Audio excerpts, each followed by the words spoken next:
E, voltando a falar sobre a decisão do governo sobre o IOF, o líder da oposição na Câmara, o deputado Coronel Luciano Zucco, apresentou um projeto de decreto legislativo, um PDL, para assustar o aumento nas alíquotas do IOF promovido pelo governo. Mesmo com essa mudança agora de decisão, ainda houve um aumento, como contou aqui para a gente o Segré, e eu quero conversar agora com o deputado Coronel Zucco para entender de que maneira que essa manobra poderia funcionar. Seja muito bem-vindo, deputado. Conte pra gente. Boa tarde. Grande amigo Evandro, Segré, Gani, Zé Maria, Piperno. Olha, primeiro falar da decepção cada vez maior a um projeto de poder desorganizado, irresponsável. Não basta o escândalo do INSS, agora nós temos aí mais uma tentativa de aumentar os custos, de diminuir o poder de compra, de aumentar o custo do Brasil, de fazer com que o mercado econômico desconfie cada vez mais deste governo.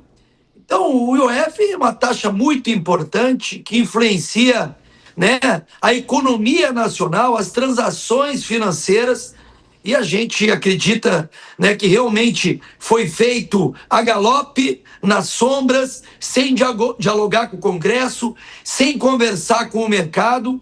E é por isso que nós estamos apresentando um PDL, inclusive já tenho aí o compromisso de alguns líderes em assinarem esse regime de urgência. Estou entrando em contato com o presidente da Câmara, Hugo Mota, para que a gente possa, de forma emergencial, de forma urgente, sustar qualquer iniciativa. Inclusive, já também apresentei uma convocação para o advogado Haddad, que não entende nada de economia, para ir lá se explicar. Nós estamos falando, eu fiz até alguns exemplos para falar com os amigos, de um projeto que afeta muito o setor financeiro. Para vocês terem uma ideia, fazendo um exemplo simples, uma empresa que precisa de liquidez e vai ao mercado financeiro para pegar um empréstimo hipotético de R$10 mil. Bom, ela pagaria de OF R$187. Agora vai a quase R$400. Nós estamos falando de um aumento de 110%. Olha que absurdo. No apagar das luzes. Poderíamos também falar em compras internacionais, né? Vamos lá, a gente gastou $1.000 no cartão de crédito, aproximadamente R$5.700. Esse OF seria de R$192. Em 26 passaria para 78, em 2026, 135, e em 27, 78, zerando a partir de 2028. Agora, isso tudo com o intuito de entrar na OCDE, né, ainda vinculado à estratégia do governo Bolsonaro. Agora, pasmem, ele vai pagar quase R$200. Nós temos, né, uma falta de estratégia econômica, uma falta de habilidade para com o mercado financeiro.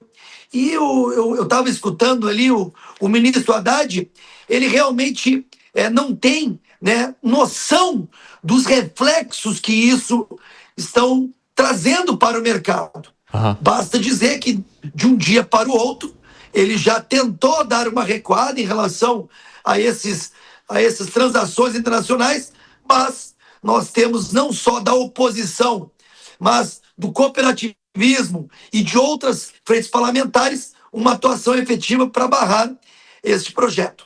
Deputado, é interessante que o senhor já contou quais são os movimentos que vocês pretendem fazer a partir de agora. Eu vou abrir um espaço, então, para outras dúvidas aqui dos nossos amigos do nosso estúdio. Fala aí, Piperno. Deputado, boa tarde. Eu acho que o senhor tem razões em muitas das suas críticas. A medida foi feita de forma atabalhoada. Ela deveria ter sido muito mais bem discutida, inclusive com agentes do mercado. Agora, deputado, a gente sabe também que o país tem uma questão muito séria de contas públicas. E o senhor não acha que, além de vetar esses aumentos de impostos, que na verdade trata-se disso, o Congresso também não tem que chamar para si a responsabilidade de cortar subsídios para todos os setores, né? Do plano safra até o nova política industrial e também, deputado, cortar, enfim, diminuir um pouco essa fome por emendas parlamentares? Perfeita colocação. Convido o amigo para me ajudar nesse intuito. Nós temos a clareza que, inclusive, os projetos que chegam na casa são projetos que não estão sendo construídos. No tocante às emendas parlamentares, eu posso falar pelo meu CPF. Eu acho que o valor, além de ter sido, além de ser muito menor, deveria se trabalhar ainda mais com transparência. Nós deveríamos trabalhar muito uma reorganização do Pacto Federativo e entregar mais na ponta da linha para prefeituras, estes sim que sabem aonde tem o problema do buraco, da luz apagada, do problema da UPA, do que propriamente dito está na mão de parlamentares que se perpetuam aí fazendo a sua base eleitoral. Então, concordo contigo. Eu e vários deputados votamos contra, inclusive, o aumento de parlamentares.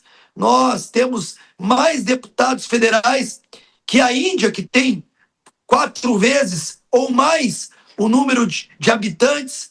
Nós temos mais que os Estados Unidos, proporcionalmente, tantos outros exemplos que eu poderia citar. Então, deveríamos dar exemplo, inclusive, na própria casa, na Câmara Federal. Mas o que a gente está tratando aqui, como eu disse anteriormente, é de um governo que não tem um projeto de nação, que não tem um projeto a curto, médio ou longo prazo, que toma atitudes para tentar arrecadar recursos, justamente tirando de quem dá emprego, que é o comércio, que são os empresários. Então, essa questão do IOF, sem contar o absurdo do INSS, tem que ser levada à tona. Nós precisamos avançar com a CPMI, por exemplo, como precisamos também sustar essa iniciativa extremamente responsável que foi feita pelo ministro da Fazenda, Fernando Haddad. Vai lá, Gustavo Segré. 2 perguntas rápidas, deputado, boa tarde. A primeira, vai sair a CPI ou a CPMI do INSS? E a segunda, o senhor vai ser candidato a senador em 2026 por Rio Grande do Sul? Eita! Segré, esse é craque. Esse aí é meu amigo que deve torcer pro River Plate, Boca Juniors, não sei. Boca Juniors. Mas eu tenho um grande respeito e admiração pelo Segré. Olha, primeira pergunta, eu espero que sim, mas que o sistema não coloque nesta CPMI o faz de conta.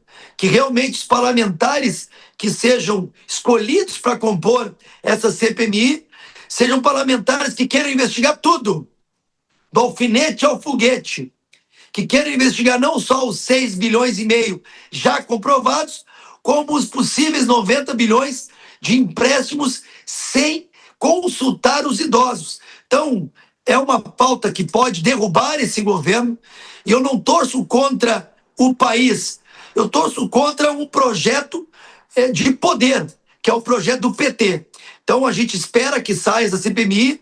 Já temos, logicamente, o avanço por parte do senador Alcolumbre. Agora, não pode terminar em pizza.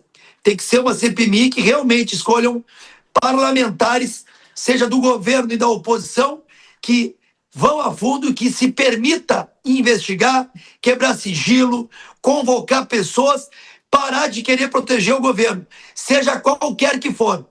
Falam muito que começou antes, que se investigue, mas também que se tenha condições de se investigar a fundo o que estava à frente da pasta do antigo ministro Lupe. Vamos lá. Só responda a segunda, senador, para a gente seguir. E sobre essa possível eleição, eu já fui convidado, né? Ou melhor, já fui sondado e apareço nas pesquisas para governo e para Senado, mas nesse momento a gente tem que ter a responsabilidade de trabalhar como deputado federal e no momento oportuno a gente vai decidir junto com o presidente Bolsonaro, com o Tarcísio, enfim, não tem como responder ainda.